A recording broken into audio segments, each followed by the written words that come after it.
On se disait que le problème de Viviane, du remix de Viviane est fini. Mais sauf que c'est loin d'être fini. C'est très loin d'être fini. Plutôt ça cause d'autres problèmes. Et ça nous révèle certaines choses.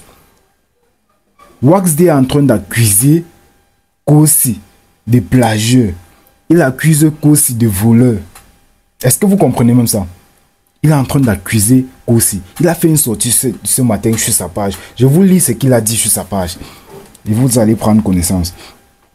Maintenant, on a l'habitude de se dire que peut-être les producteurs comme Wax D sont des bandits, ils sont de ceci. Or que la majorité d'entre eux, c'est vrai que bon, à un niveau, c'est vrai, mais il faut quand même reconnaître leur travail. Mais ça n'exclut pas le fait que Wax D doit remettre l'argent de Prince Aimé. Je vous lis ce que Wax D a dit sur sa page. Les enfants, si parfois il faut rester dans ton coin avec tes chansons copiées-collées. C'est même ça qui t'a mis dans l'Ondemsi.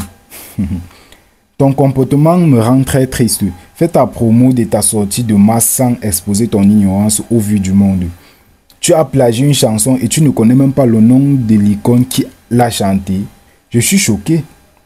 Racine Sagat est venu se plaindre vers moi.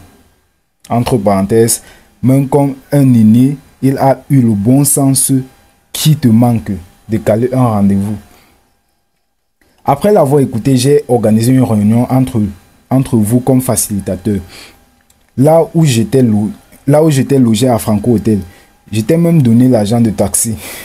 Vous vous êtes entendu. Tu devais lui verser je crois que c'était verser de l'argent, un truc comme ça, pour l'utilisation de sa chanson Caleçon que tu as fait avec Coco Argenté. Et puis tu es rentré. Si tu te souciais du bien-être de notre icône, tu aurais au moins reconnu que c'est la chanson de Racine Sagat. Et c'est lui que je t'ai fait rencontrer à Franco Hotel et non à ma Pierrot. Vous avez, on ne sait pas si vous faites seulement la pub des hôtels ici. Vous avez échangé des contacts. Tu es parti et il m'a contacté après que tu avais disparu, que tu ne prenais pas ses appels.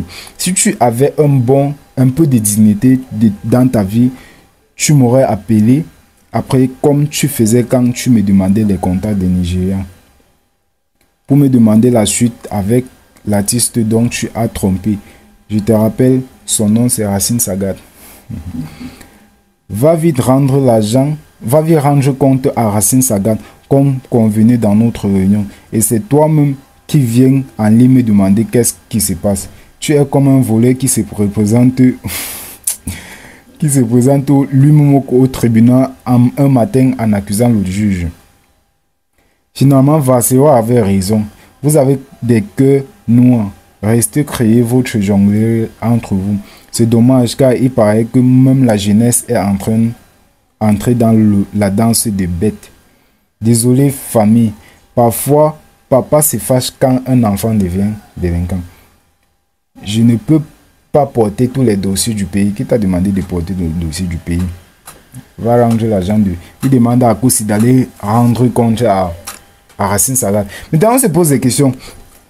Est-ce que quand vous écoutez peut-être la musique, le titre Caleçon de Racine Sagat et Caleçon de Kosi, est-ce que c'est un peu similaire?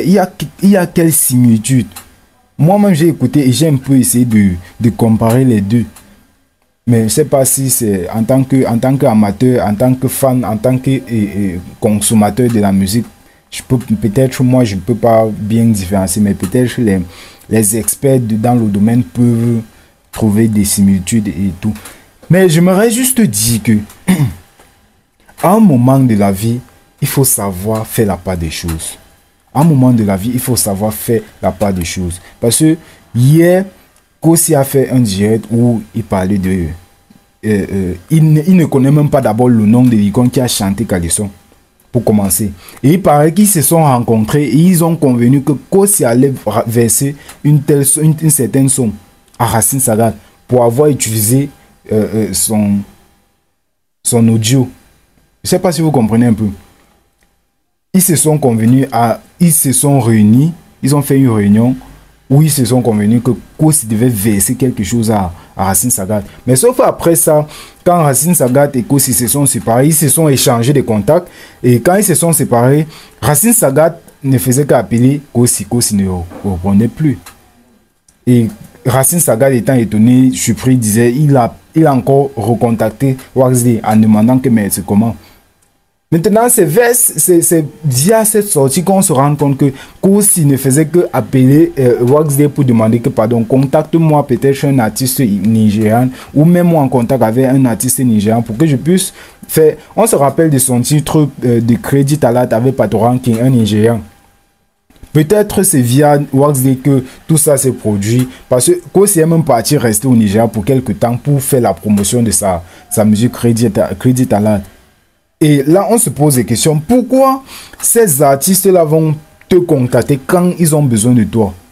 Ils vont seulement te contacter quand ils ont besoin de toi. Mais quand ils savent que non, là, c'est compliqué. Il ne va pas se retenir à Teningis face au monde. Il ne va pas se retenir à sortir des pics, à lancer des pics. Parce que depuis hier, il ne fait que faire des posts pour attaquer Wax D indirectement. Il ne fait que faire les statuts visés, les posts visés. Mais hier, il est venu directement dans son live en disant que Wax D lui a fait signer un contrat. Wax D lui a forcé à signer un contrat. Or, même dans le même live, il dit que non, il pouvait bien signer le contrat sans que Wax D ne le force. Mais pourquoi il vient dire que Wax D lui a forcé? Or qu'il avait d'abord la volonté de signer le contrat.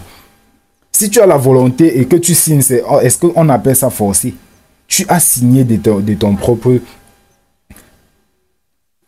Il y a des choses que, quand on écoute, il y a des sorties des artistes que quand on écoute, on se dit que mais non, il se fout de nous. Il se fout complètement de nous. À un moment, on se demande que mais est-ce que les chansons qui chantent même là, est-ce que c'est mots? Parce que c'est lui-même qui vient dire que la chanson de Prince Aimé, le remix de Viviane, est le plus nul de l'histoire. Le remix est le plus nul de l'histoire. Le plus nul des nuls. Maintenant, ça a énervé Wax D. Ajouter sur le fait qu'il doit d'abord, il a copié la chanson de quelqu'un, il vient, Wax D a seulement dit que non, le tout, si moi je ne peux pas garder ça pour moi. Je ne peux pas garder ça pour moi. Il a tapé ça, c'est que tu es un copier-colleur.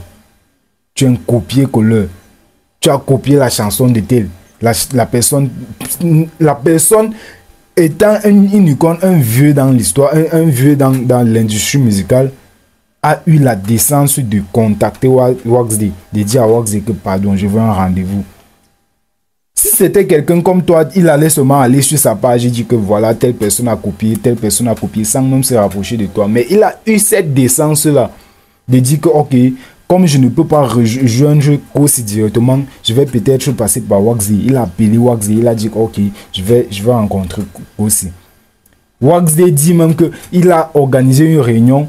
Oui, il t'a même payé le transport. En tant que grand artiste comme toi, on te paye encore le transport avec tout l'argent que tu as.